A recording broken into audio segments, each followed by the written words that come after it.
Conversa de Geração está começando e tem a participação do Eduardo Costa, do Júnior Moreira e da Rita Mundim. Você, ouvinte Itatiaia, também pode participar opinando pelo WhatsApp do jornalismo 999967074. Mande pra gente uma mensagem de texto com a sua opinião e não esqueça de colocar o seu bairro ou a cidade de onde você está falando e o seu nome também para facilitar a interação. Minas pode ter efeito platô de casos de Covid-19 após pico da doença previsto para amanhã. Só para a gente explicar de maneira didática, o efeito platô é o seguinte: tem uma subida do número de casos, depois chega-se o pico da doença. E aí, esse pico permanece por alguns dias, algumas semanas. E depois o número de casos começa a descer. Júnior Moreira, a grande pergunta é quanto tempo vai durar esse efeito platô aqui em Minas Gerais? Bom dia mais uma vez. Bom dia, Eustáquio, para a Rita também, bom dia para o Eduardo, para todo mundo que está ouvindo o Conversa de Redação. É isso, Eustáquio, a grande pergunta agora é quanto tempo que vai durar esse número de casos lá no alto, né? Se a gente for pensar, todos os modelos matemáticos em todos os estados acontece assim. Lá em São Paulo, o governador João Dória disse que o platô começou lá no início do mês e deve durar até mais ou menos o fim desse mês, né? Que vai ficar ali numa média, no número alto, né? Mas sem aumentar ainda mais esse número. Então não tem novidade nenhuma no que o secretário disse, né? Ou seja, nós vamos viver um platô. A gente chega no pico da curva amanhã, segundo os modelos matemáticos, a gente vai passar um tempo, sei lá quantas mortes, 100, 200 mortes por dia, a gente chega nesse platô e continua com esse número de mortes durante um tempo para depois começar a cair. Só que a pergunta é, quantas semanas que esse platô vai durar, né? Porque aí é uma complicação, porque se a gente for pensar que mais pessoas serão contaminadas, o número de mortes também crescendo, as UTIs também vão ficar mais cheias, né? Então esse prazo, essas semanas que a gente vai ter um grande número de casos, precisa ser o mais rápido, o mais breve possível para a gente não ter perdas por falta de atendimento. A preocupação sua também é essa, Eduardo Costa? Quanto tempo vai durar esse efeito platô? Bom dia. Não deixa de ser uma preocupação, bom dia para todo mundo, mas o que eu quero mesmo é celebrar o fato de que chegamos ao platô. Celebrar. Porque alguém dirá, mas celebrar, Eduardo, quando o número de casos é maior, de mortes também? Gente, a morte é uma fatalidade, a doença existe, nós não temos como fugir dela. Nem o Donald Trump, que é o país mais poderoso do mundo, impediu. Então, se não tem outro caminho, nós estamos no platô, duas coisas: muita fé e número 2, cuidado total. Eu, por exemplo, comecei a espirrar de ontem para cá, ontem estava até no ar na hora, deu uma tossida, vou ali fazer um exame daqui a pouco, que não custa, né? Um mal-estar na cabeça. Nos cuidarmos e segurarmos a onda, porque falta pouco. Agora, a bênção, Eustáquio, de estarmos no platô é que nós ainda temos uma margem boa de leitos de UTI no estado inteiro e uma margem ótima de 30% de enfermarias, porque a única coisa que eu não queria ver dói demais saber que uma mãe morreu em Justinópolis, que um avô morreu em Ibirité, mas eu não queria ver ninguém morrendo na maca sem respirador. E isso, graças a Deus, parece que nós não vamos ter. Aqui pelo WhatsApp, o Ricardo da Gameleira diz o seguinte: olha, a hora é agora. Como seria bom se todos baixassem a bola, fôssemos mais humildes e obedientes e cooperarmos usando máscaras, ficando em casa e só sair pro necessário. Esse é o momento para você, Rita Mundim? Pois é, né? Chegamos no platô e eu acho que apesar da tristeza, eu concordo com o Eduardo, porque a gente começou a dominar o problema, quer dizer, chegamos no auge do problema e agora vamos partir para a solução ou a diminuição do problema. Então, vamos subindo a curva, houve uma aceleração muito grande nas últimas semanas em virtude do próprio comportamento da velocidade do vírus e chegamos, né, no alto da montanha, com aí, pelo que eu tenho visto e lido, né, a gente está aí com 68%, 70% das UTIs e das enfermarias ocupadas, né? Então, chegamos com uma margenzinha e com o hospital de campanha sendo aberto, né? Nesse alto desse platô, o que pode aliviar ainda mais o sistema de saúde. Então, como disse o Eduardo, vamos festejar porque não passamos por situações que outros estados, como foi o caso do estado do Amazonas, Pernambuco, Ceará, nós não vivemos o que esses estados viveram. Então estamos chegando no topo do problema, de uma forma com um certo conforto para começarmos a descer a montanha. Então, é isso. Ô Eduardo, e em live na internet, o prefeito Alexandre Calil faz menção ao falar sobre o fim da pandemia. Diz que estamos próximos de sair da pior fase e diz que BH é a capital do Sudeste com o menor número de óbitos porque fechou a cidade. O prefeito não deixa de ter razão, mas Zema não fechou o estado como o Calil fechou e nós não temos o estado em calamidade. Betim não fechou como fechou e está numa situação razoável. E Contagem, Sabará, Bicas, Santa Luzia, não fecharam foi nada. E tá. Eu acho que é uma combinação de fatores, de juízo sim, da prefeitura, que fez um bom serviço, embora tivesse prometido 7 mil respiradores, mas graças a Deus não precisa, ela abriu cerca de 300 leitos de CTI, mas não precisou. Mas a prefeitura agiu bem, mas aí nós temos Papai do Céu, a colaboração, né, de boa parte da população e uma série de fatores que nos ajudaram a não ter o estrago que São Paulo, que Rio de Janeiro e que outros estados brasileiros tiveram, Manaus, por exemplo.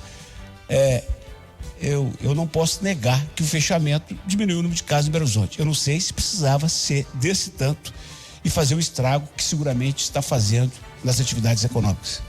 Você concorda com o prefeito, Rita Mundim, que a Belo Horizonte é a capital do Sudeste com o menor número de óbitos porque fechou a cidade? Olha, a gente fala no mercado, né? Eu vou aqui usar essa mesma expressão do mercado para analisar a fala do prefeito. Depois que passa, né? É fácil de falar. O negócio é tomar a decisão no calor dos acontecimentos. Então, a equipe da prefeitura, o comitê e o prefeito, eu acredito que, munidos do que tinham a cada dia, eles tentaram tomar, sim, a melhor decisão para combater e para conter o vírus. Eu acho que houve, no início da flexibilização, uma falta de critérios de transparência. Eu acho que foi o único momento que eu achei que a Prefeitura de Belo Horizonte deixou a desejar, com a falta de transparência e de critérios, aquela história de abrir shopping popular, não abrir os próprios shoppings ou mesmo a Galeria do Ouvidor. Então aquilo ali causou uma certa dúvida de que haviam assim critérios específicos. Então assim, dentro do que tínhamos, né, uma situação de guerra, eu acho que todos tentaram fazer o melhor. Mas vamos nos preparar daqui para frente. Os gestores públicos têm que ter em mente sempre critério e transparência e diálogo. Se você tem critério, se você é transparente naquilo que você faz, é coerente naquilo que você diz sobre os seus critérios e sobre a transparência, as coisas fluem de uma maneira mais tranquila, mesmo que pudesse ter sido feito diferente. Mas o diálogo, os critérios e as transparências devem permear a gestão pública.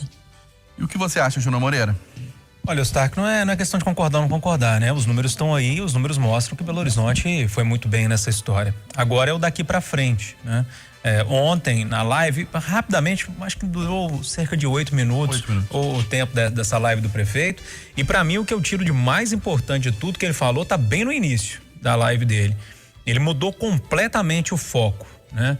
Disse que a gente está, vamos dizer assim, no início do fim da pandemia, né? A gente está caminhando para dias melhores e que agora o foco dele seria a economia, que agora o foco dele seria os comerciantes e inclusive com a reunião marcada para amanhã, quarta-feira, com os comerciantes. Ou seja, tudo que poderia ser feito que envolvia a questão da saúde foi feito, a cidade foi fechada, respiradores foram colocados, mais leitos de UTI e agora, olha, vamos cuidar da turma que perdeu o emprego e da turma que está praticamente quebrada porque não conseguiu abrir o comércio. Eu acho que o caminho é esse, sabe?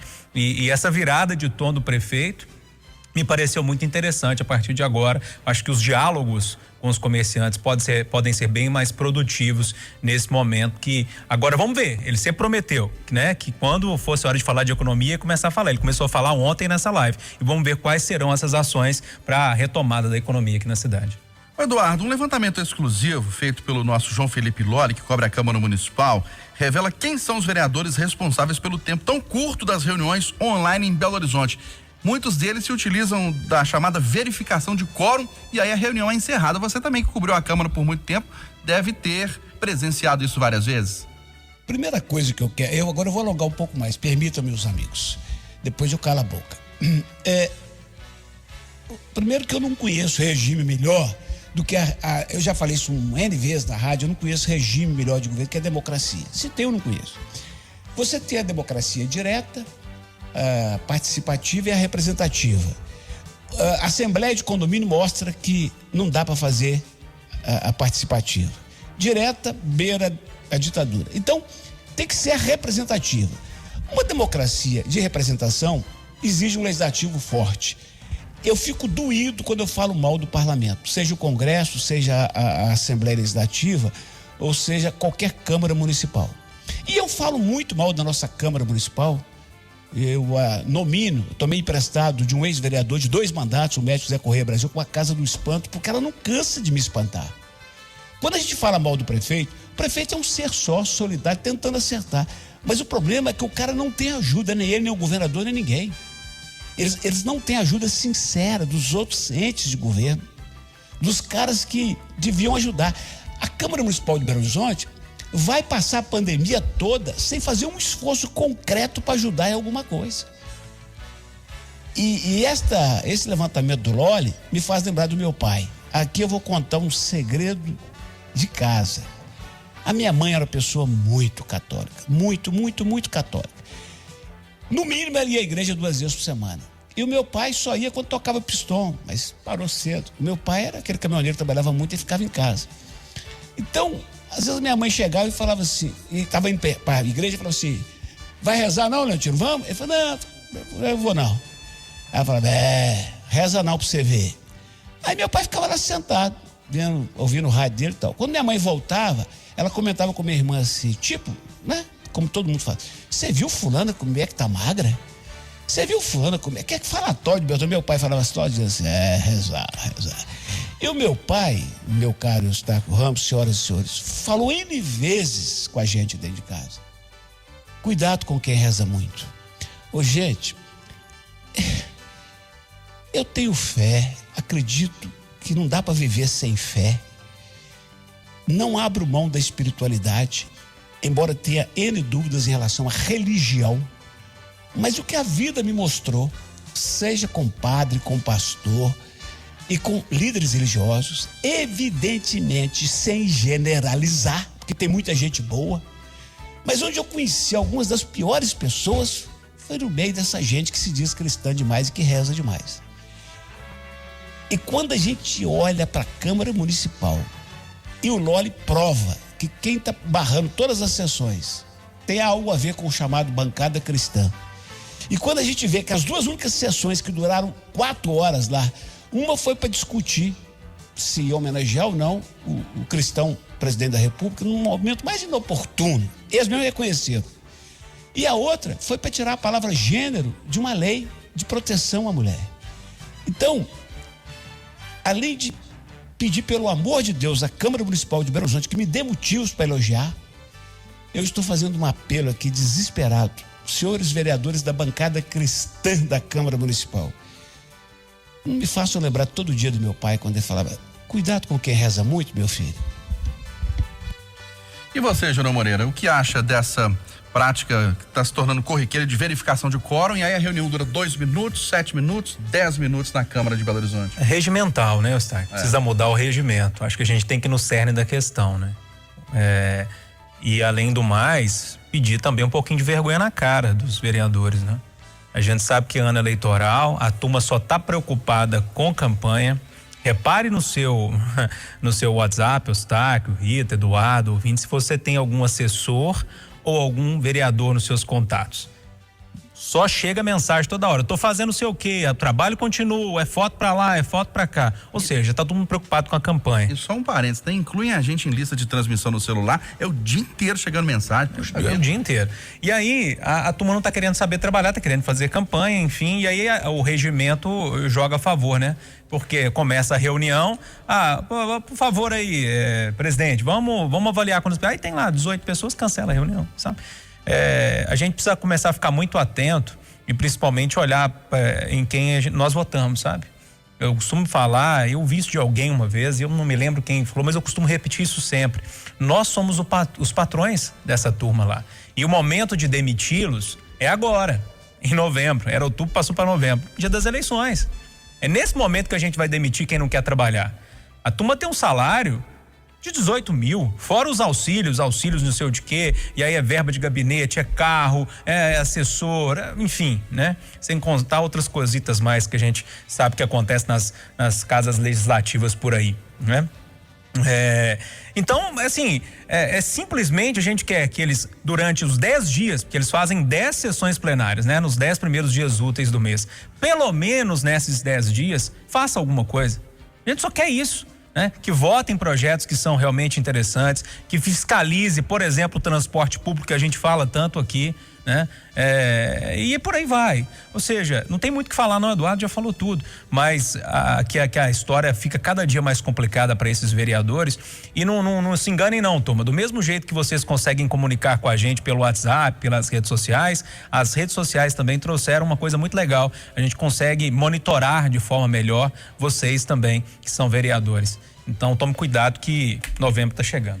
E essa legislatura, Rita Mundim, foi marcada negativamente. 2 vereadores cassados, Cláudio Duarte e Wellington Magalhães. Pois é, independente aí da cassação dos vereadores, o que eu acho é que as redes sociais nos transformaram, nos deram um poder que a maioria dos políticos, principalmente a maioria no Brasil, porque são políticos antigos ou são políticos hereditários, né? Um vai passando o poder, o pai passa os votos para o filho, o tio e assim sucessivamente. Isso está acabando, isso vai acabar. Porque as redes sociais, elas conseguem fazer com que nós que somos representados por quem não nos representa, que a gente tenha a ideia da falta de representatividade. E isso vai nos levar a esse amadurecimento dessa jovem democracia. Com tecnologia, a nossa representatividade será cobrada. O vereador que se preze tem que ter uma agenda online em tempo real, porque ele é funcionário da sociedade, ele é funcionário do povo, ele é funcionário do seu eleitor. Então ele tem que dar satisfação todos os dias de que hora que ele acorda, de que hora que ele dorme e aonde ele foi defender o voto que lhe foi dado naquele dia. Isso vale para o vereador, vale para o deputado estadual, federal, para o senador, para o governador, para o presidente da República. Então nós estamos caminhando para isso, graças a Deus. Agora, cabe a nós fiscalizarmos e exigirmos esse tipo de procedimento mínimo. Isso é um protocolo civil que terá que ser implementado por aqueles que nos representam. Eles têm que ter protocolo. A gente tem que usar máscara para combater um vírus e eles têm que dar satisfação e transparência de todas as suas ações para poder valer o salário que recebem todos os meses, e não tem atraso não. Ô Rita, por falar em salário, por falar em dinheiro, cerca de 80 milionários pedem que os governos aumentem os impostos dos super ricos para combater a crise do coronavírus. Pois é, né? Depois que os políticos viraram super ricos, eles são os últimos a falarem em imposto sobre grandes fortunas. Esse imposto está sendo colocado na mesa e tirado, coloca na mesa e tira desde o Fernando Henrique Cardoso. Aonde estava o PT, o Partido dos Trabalhadores, que ficou aí 13 anos no poder e não colocou na pauta o imposto sobre grandes fortunas? Por que a sociedade, né, que clama por isso, não vê as pessoas sendo tributadas? Tem gente que tem casa em Miami, tem casa em Nova York, casa em Londres, casa em Paris. E aí? Então, quer dizer, falta daqueles que nos representam uma maior visão de justiça social, porque na hora que eles ocupam cargos públicos do melhor escalão, digamos assim, eles se incluem nessa turma através da corrupção, através de lavagem de dinheiro e ficam empurrando com a barriga a transparência da justiça social via carga tributária. A reforma tributária vem aí, é um grande momento para discutirmos isso tudo. Você também acha, Júnior Moreira, tem que taxar mais os mais ricos, os que ganham mais? Sim, com certeza, né? Nós demoramos demais para fazer isso, ou para pensar, ou para discutir isso. Tá na hora do Paulo Guedes, mas do Bolsonaro começar a pensar nisso, colocar na mesma discussão, né? E tentar fazer que isso mude. Agora, tem alguns pontos que precisam ser colocados, Eustáquio. Eu acho que o assunto é muito complexo, mas em alguns países que essas grandes fortunas foram taxadas, essas grandes fortunas saíram desses países. Então é uma escolha que a gente tem que fazer, né? Será que compensa mesmo ficar com essas grandes fortunas ou não? Se isso vai acontecer aqui no Brasil ou não? Então é uma discussão longa que precisa ter nessa história toda, mas eu achei muito interessante ver que os próprios milionários estão pedindo governo. Aqui, a gente tem muito, a gente quer dar um pouquinho, né, pro governo, pra gente passar por isso melhor, né? E nem assim, eu acho que os governos não vão colocar isso em votação, mas vamos torcer para que o Guedes e o Bolsonaro coloquem isso em discussão. Quem ganha mais tem que pagar mais, Eduardo Costa? Esses milionários que estão sugerindo, eles são humanos, claro, mas eles são, antes disso, espertos. Eustáquio, com a pandemia, Eustáquio, você tá vendo a turma desfilar a Ferrari, a bolsa Louis Vuitton? Tá tudo no armário. Ou vamos fazer isso, ou não vamos poder ir à rua, ostentar nossa riqueza. Então, os super ricos, os ricos, os meio ricos, aqueles que estão quase lá, todos vão ter que pagar mais, gente. É isso ou nós não vamos à rua. E como diz o Frei Leonardo Boff, o coronavírus é um contra-ataque da Terra contra as seculares agressões dos seres humanos. E quem arrebenta mais com a Terra é quem está super rico, naturalmente, por causa da extração, da industrialização, do uso indevido. Então, senhor Eustáquio, é isso. João Paulo II, que virou santo, falou: enquanto não houver justiça social, não haverá paz. É uma outra guerra que está na área, a guerra da injustiça. Um abraço, Eustáquio. Um abraço, Eduardo. 8h59 em Belo Horizonte, final da conversa de redação, final do Jornal da Itatiaia, primeira edição desta terça-feira.